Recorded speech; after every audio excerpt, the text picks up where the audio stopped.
There is a rare kind of power that does not announce itself. It does not demand attention. It does not compete for recognition, and yet it quietly reshapes the way people perceive you.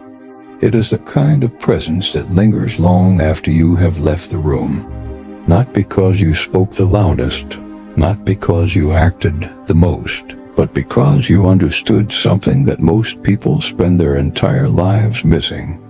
The less you chase visibility, the more unforgettable you become. This idea stands in direct contradiction to the modern world. Everything around you encourages expression without restraint, reaction without reflection, and constant exposure without purpose. People are taught to speak more, post more, react faster, and reveal everything in real time, as if visibility is proof of existence. But Stoic wisdom moves in the opposite direction. It teaches that what is seen too often becomes ordinary, and what is exposed too much loses its depth. The mind that understands restraint becomes stronger than the crowd that confuses noise with meaning. To become unforgettable by doing less is not about withdrawal from life. It is about precision in life. It is about learning the difference between action that builds presence and action that dissolves it. There is a form of silence that is not empty, but full of intention. There is a form of absence that does not weaken your influence, but strengthens it. When you stop reacting to every provocation, when you stop explaining every decision, when you stop exposing every thought, something subtle begins to shift in how others perceive you. You stop being predictable. And predictability is the enemy of lasting impression. The Stoics understood this long before the age of digital attention. In the philosophy of Marcus Aurelius, the Roman emperor who ruled the world but constantly returned to inner discipline, there is a recurring theme. Power is not preserved through constant display, but through mastery of restraint. He wrote often about controlling the inner world while letting the outer world move as it will. In his private reflections, he reminded himself that the opinions of others have no authority over his character unless he allows them to. This is not indifference to life. It is precision in how life is engaged. Marcus Aurelius understood something essential. Attention is not strength. Reaction is not power. And visibility is not value. The man who is constantly seen is constantly judged, and the man who is constantly reacting is constantly controlled. But the man who chooses when to appear and when to remain silent begins to control perception itself. Not through manipulation, but through restraint. In your own life, you may have noticed this principle without fully naming it. Think of the people you remember most clearly. It is rarely the ones who spoke the most in every conversation. It is often the ones who spoke less but with weight. The ones who did not rush to fill silence. The ones who did not need to prove their intelligence through constant explanation. Their absence of excess created space for meaning to form. And meaning is what the mind remembers. The modern mistake is to assume that influence is built through constant output. But influence built on excess becomes diluted. It spreads too thin, like ink in water, until nothing distinct remains. Stoic discipline teaches the opposite. Reduce the unnecessary, and what remains becomes stronger. Remove the noise, and the signal becomes undeniable.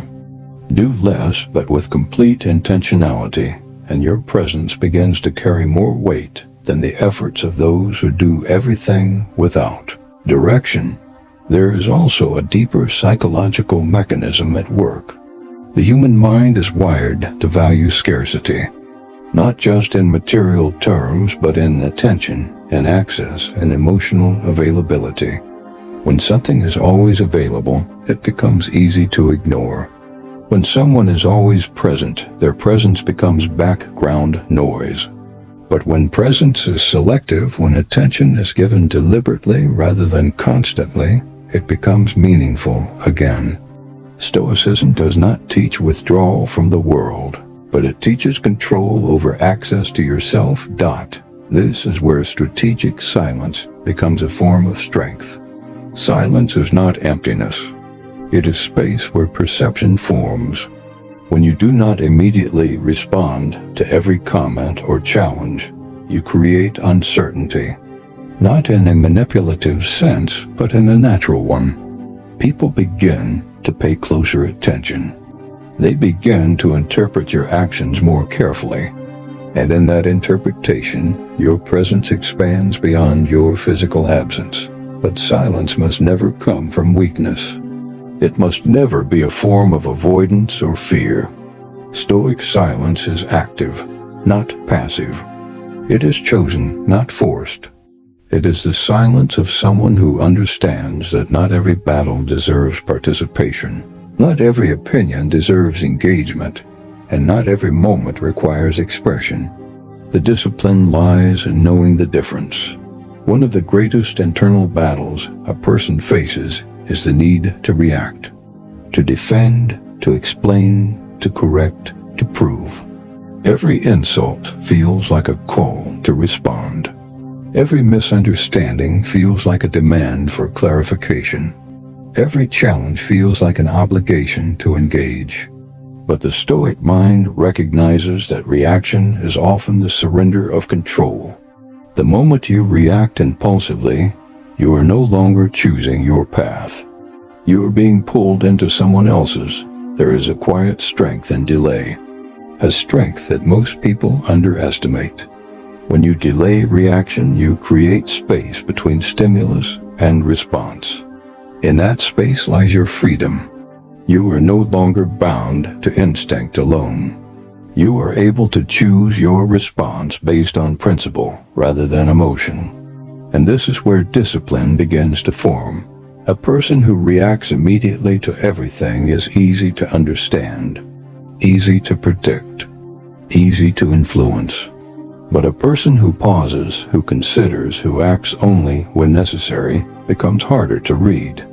And what cannot be easily read becomes harder to control. And this is not about hiding your personality. It is about refining it until it no longer leaks in every direction.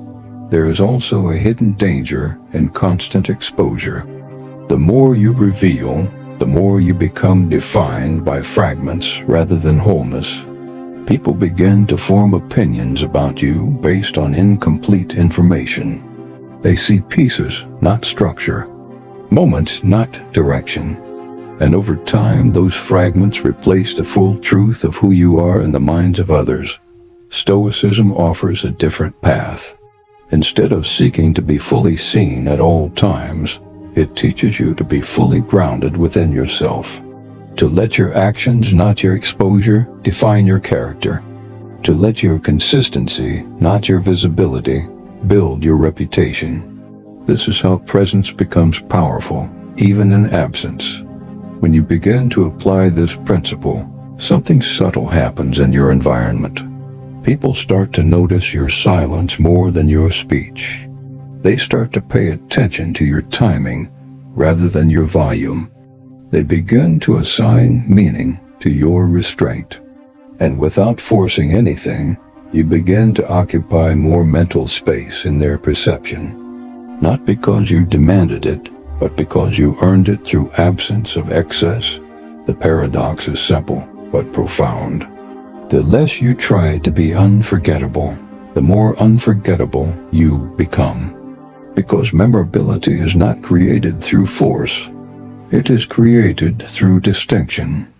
And distinction is born from restraint, clarity, and control. But this path is not comfortable. It demands that you resist the urge to constantly prove your worth. It requires that you let moments pass without inserting yourself into them. It asks you to trust that value does not disappear when it is not constantly displayed.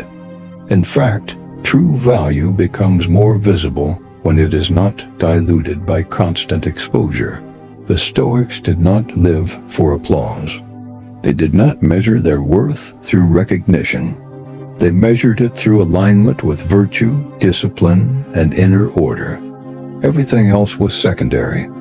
And in that prioritization, they achieved something rare, a form of presence that did not depend on constant participation in external validation.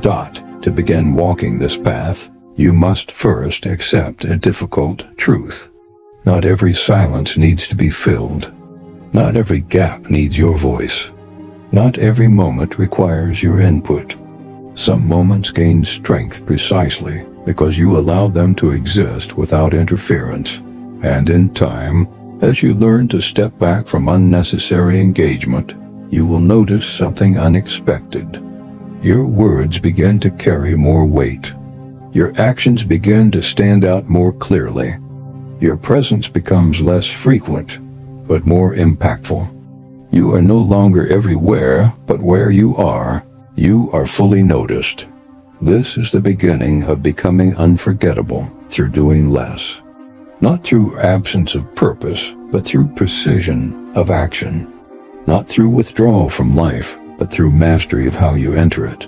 And as we go deeper into this philosophy, we will uncover how silence becomes strategy, how discipline becomes influence, and how the art of doing less becomes one of the most powerful forms of presence a human being can develop.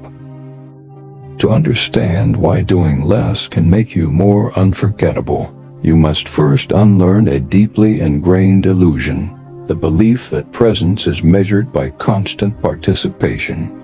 Modern life rewards visibility, but it rarely rewards depth.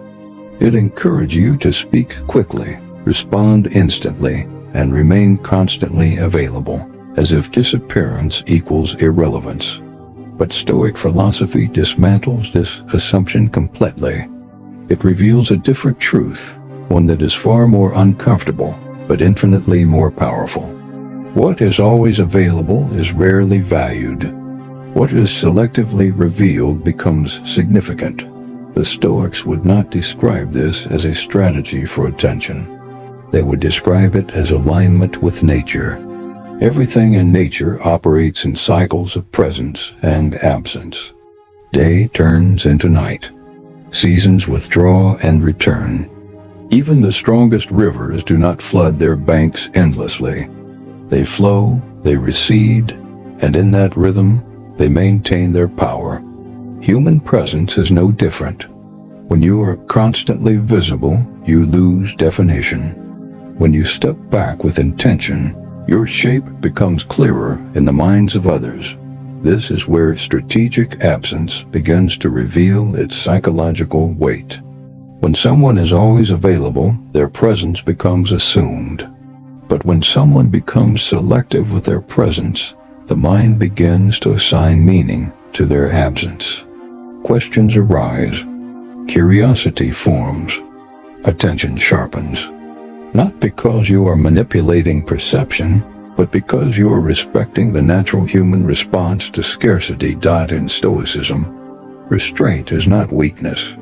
It is mastery over impulse. The impulse to speak, to react, to correct, to explain, to defend is one of the most powerful forces governing human behavior. Most people live entirely inside this impulse, mistaking reaction for control. But the Stoic observer recognizes a critical gap between stimulus and response. In that gap, freedom exists. And in that freedom, presence is shaped deliberately rather than instinctively. Epictetus taught that it is not events themselves that disturb us, but our judgments about them. This insight extends far beyond emotional regulation. It extends into how you choose to participate in the world. If you are constantly reacting to every external stimulus, you are not directing your life. You are being directed by it. And a life that is constantly directed by external forces cannot develop a stable or unforgettable presence. Consider how easily people become predictable when they overexpose themselves. They react to praise with excitement, to criticism with defense, to silence with anxiety. Their emotional patterns become visible. Their behavioral responses become mapped. Once someone can be predicted, they can be categorized. And once they are categorized, they are no longer memorable. They become understood too quickly, and anything understood too quickly is forgotten just as fast. The Stoic approach disrupts this pattern by introducing intentional unpredictability, not in behavior that confuses others, but in behavior that is not driven by impulse. When you are no longer compelled to respond immediately, your actions become deliberate. When your actions become deliberate, they gain weight. And when they gain weight, they become memorable. There is a subtle but powerful distinction between being seen and being remembered. Being seen is passive. It requires only visibility. Being remembered is active. It requires impact. Impact does not come from frequency. It comes from depth. A single moment of restraint can define a reputation more strongly than 100 moments of noise. A single well-timed silence can carry more meaning than hours of explanation. This is why Stoic discipline places such emphasis on controlling speech. Not because speech is harmful, but because uncontrolled speech weakens presence. Every unnecessary word dilutes intention. Every impulsive explanation reduces mystery. And without mystery, human perception loses its sense of depth. People remember what they cannot fully exhaust. They forget what they can fully consume. To become unforgettable through doing less is to understand that your value is not increased by constant distribution of yourself. In fact, over-distribution erodes value. When you give your attention, opinions, reactions, and explanations too freely, they lose weight. But when you choose carefully when to speak, when to act, and when to remain silent, everything you offer becomes more concentrated. This principle applies not only to speech, but also to emotional availability. Many people believe that being constantly emotionally accessible makes them more likable or respected. But emotional overexposure often has the opposite effect. It creates familiarity without depth. It removes the sense of boundary that gives relationships and interactions structure. Stoicism does not teach emotional suppression, but emotional governance. You feel fully, but you do not spill that feeling indiscriminately into every situation. There is a reason powerful figures throughout history often appeared reserved, not because they lacked emotion or thought, but because they understood the cost of constant expression. The more you express without control, the more you invite interpretation without context. And interpretation without context leads to distortion. Over time, you are no longer seen as you are, but as a collection of unrefined impressions. Stoicism protects against this by encouraging inner consolidation. Instead of projecting every thought outward, you refine it internally first. You examine it. You test it. You decide whether it deserves expression at all. This internal filtering system is what creates clarity of presence. People do not experience you as scattered or reactive, but as composed and intentional. There is also a deeper layer to this philosophy that relates to identity itself. When you constantly express yourself, you begin to define yourself through expression. You become what you say, what you post, what you react to. Your identity becomes externalized. But when you reduce unnecessary expression, identity begins to stabilize internally. You become less dependent on external validation to define who you are. This internal stability is one of the most powerful forms of presence. A person who is internally stable does not need to constantly signal their worth. They do not need to continuously update the world on their thoughts or achievements. Their presence speaks through consistency, not volume. and consistency is far more memorable than intensity alone. The Stoics often return to the idea that control begins with perception. If you perceive every moment as a demand for reaction, you will live in constant motion. But if you perceive most moments as neutral unless proven otherwise, you reclaim choice. You are no longer obligated to engage with everything. You are free to select what deserves your attention.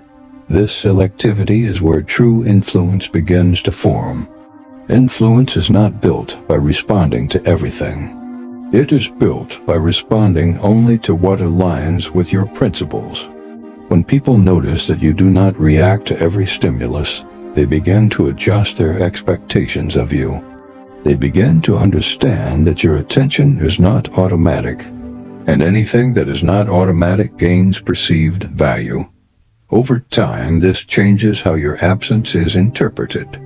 You are no longer seen as someone who is simply not present. You are seen as someone whose presence is intentional.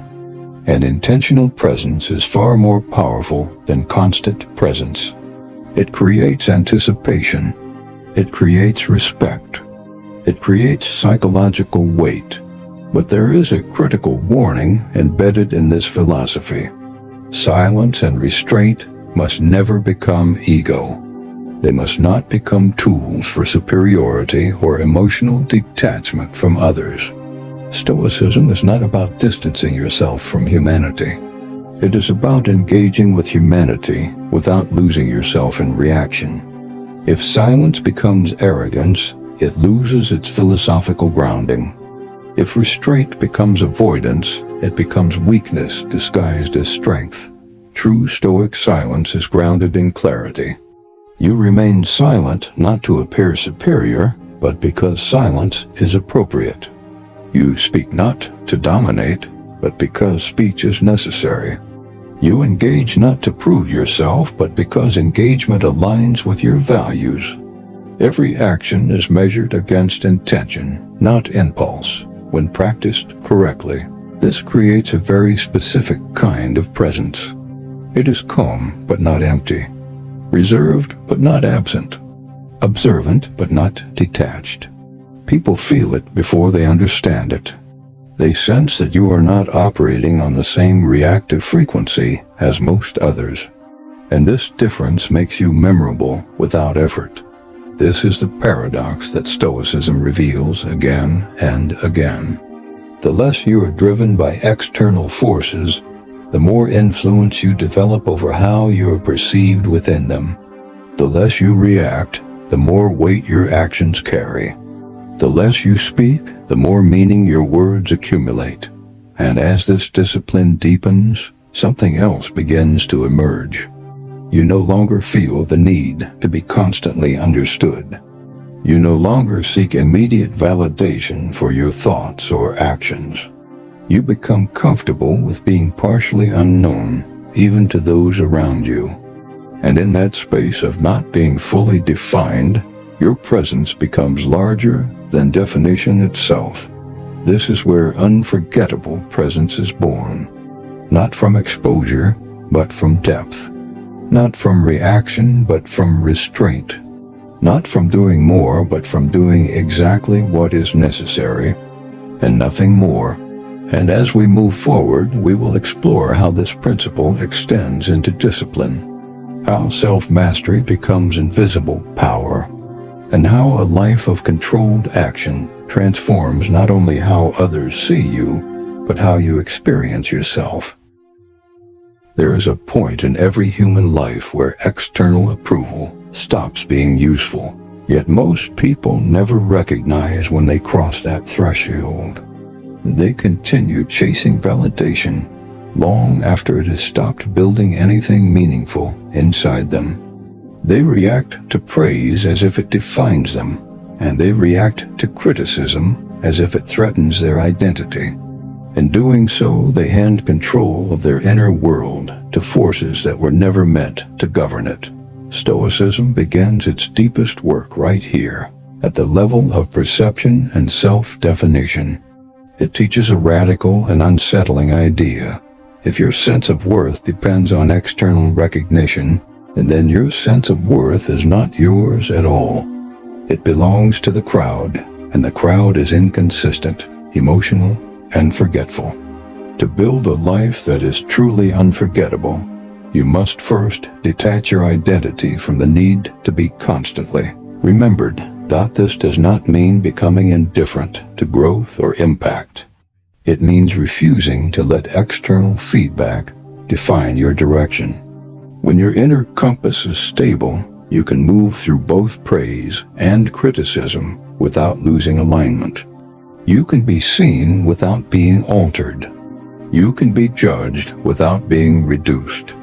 And most importantly, you can act without constantly negotiating your worth in the minds of others. Seneca, the younger, wrote extensively about the instability of public opinion and the danger of living for applause. He understood that applause is one of the most deceptive forms of validation because it feels immediate, but it rarely lasts. What remains is not the applause itself, but the character you built while chasing it or resisting it. And character, unlike applause, accumulates slowly and permanently. When you begin to detach from external validation, something subtle but powerful begins to change in your behavior. You stop explaining yourself unnecessarily. You stop performing versions of yourself designed to be accepted by different audiences. You stop adjusting your personality based on who is watching. Instead, you begin to operate from a consistent internal standard. This consistency is what creates presence that feels solid rather than scattered. People underestimate how quickly inconsistency erodes memorability. When someone behaves differently in every context, there is no stable image for the mind to hold on to. They become fragments instead of form. But when someone behaves with consistency across different environments, the mind begins to form a stable impression. That stability is what allows presence to linger even in absence. Radical self-discipline is the foundation of this stability. Not discipline in the superficial sense of productivity hacks or rigid routines, but discipline as the ability to act in alignment with long-term intention, even when short-term emotion pulls you elsewhere. This is where most people fail. They confuse intention with identity. They believe that because they intend to be disciplined, they are disciplined. But intention without execution is just thought without structure. Stoicism removes this illusion by focusing only on what is within your control. Your thoughts, your actions, your responses. Everything else is secondary. The discipline is not in controlling the world around you, but in refusing to let the world around you control your internal state. This is the essence of what Stoics called mastery over the self. When self-discipline becomes internalized, your need to prove yourself externally decreases. You no longer rely on constant external confirmation that you are progressing. Your actions become evidence enough, and this quiet confidence is what creates an unforgettable presence. Not loud confidence, not performative confidence, but stable, unspoken certainty in your own direction. There is a psychological shift that occurs when you reach this level of internal discipline. You begin to experience time differently. Instead of reacting to each moment as an isolated event, you begin to see patterns over longer spans. You think in terms of direction rather than reaction. And when your thinking becomes directional, your presence becomes anchored. Anchored presence is rare because most people are emotionally unanchored. They shift with every external wave of opinion, mood, and circumstance. One day they are confident, the next they are doubtful.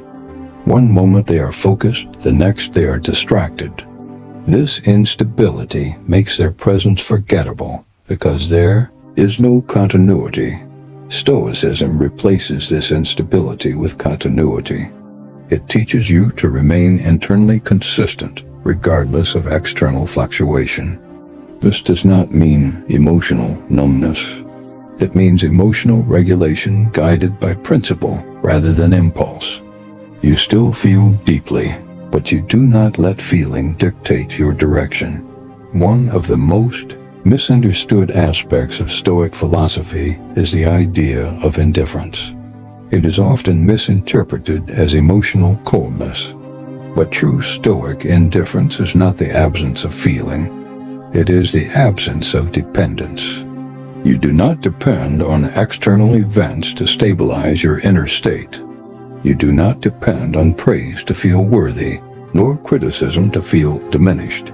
This independence is what gives rise to immunity against criticism. Not because criticism no longer exists, but because it no longer defines you. When criticism loses its authority over your identity, it loses its ability to destabilize you. And when you are no longer destabilized by external judgment, you become harder to influence, harder to predict, and ultimately more memorable. But there is another layer to this transformation that is often overlooked. When you stop reacting to everything, people begin to project more onto you. Silence creates space, and that space is filled by interpretation. Some will assume strength. Others will assume distance. Some will respect your restraint. Others will misunderstand it. But all of them will remember it differently from how they remember ordinary reaction. This is how presence becomes amplified through absence. Not through manipulation, but through the natural human tendency to assign meaning to what is not fully explained. When you remove unnecessary explanation, you allow perception to become active rather than passive. An active perception creates deeper memory. However, Stoicism warns against using this effect for ego-driven purposes. The goal is not to become mysterious for the sake of control. The goal is to become intentional in how you engage the world. Mystery that arises naturally from restraint is powerful. Mystery that is manufactured for attention is fragile. True transformation occurs when discipline becomes effortless. When you no longer feel the constant need to react, explain, or justify, your energy becomes conserved. And conserved energy is not passive. It is focused. It becomes available for actions that actually matter instead of being scattered across irrelevant engagements. This is where the principle of transforming obstacles becomes essential. In Stoic thought, adversity is not something to be avoided or resented. It is raw material for development. Every insult, delay, failure, or misunderstanding becomes an opportunity to strengthen your internal structure. Instead of reacting emotionally, you analyze. Instead of resisting, you adapt. Instead of collapsing inward, you expand through understanding. Marcus Aurelius often reflected on this idea in his private writings, reminding himself that obstacles are not interruptions to life but part of life itself. When you adopt this perspective, nothing is wasted. Even moments of discomfort become useful. And usefulness is what gives experience meaning. As you begin to embody this mindset, something unexpected happens. You stop needing life to be easier in order to be strong. You stop requiring ideal conditions to act correctly.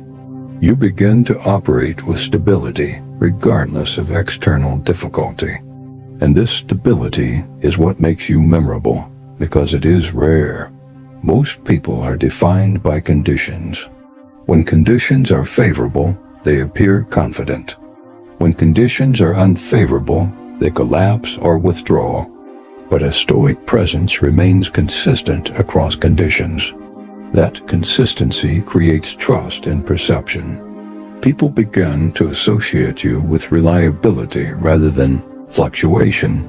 And reliability is a form of influence that does not fade easily. It builds over time, quietly through repeated demonstration of control, discipline, and restraint. You do not need to announce it. You only need to embody it consistently. At this stage, doing less is no longer a technique. It becomes a natural consequence of clarity. You do not speak less because you are trying to appear powerful. You speak less because unnecessary speech feels like noise. You do not react less because you are suppressing emotion. You react less because reaction feels like loss of control. This is the turning point where Stoic philosophy stops being conceptual and becomes lived reality. Your behavior simplifies, not because you are limiting yourself, but because you are removing everything that does not contribute to your direction. And in that simplicity, something profound emerges. You become harder to forget, not because you demand attention, but because your presence carries structure. It carries intention. It carries weight that is not diluted by excess. This is the essence of becoming unforgettable by doing less. Not absence of action, but removal of unnecessary action. Not withdrawal from life, but precision within it. Not silence for effect, but silence as discipline. And as we move into the final stage, we will explore how this disciplined presence becomes a form of silent influence that shapes environments, relationships, and perception itself without ever needing force.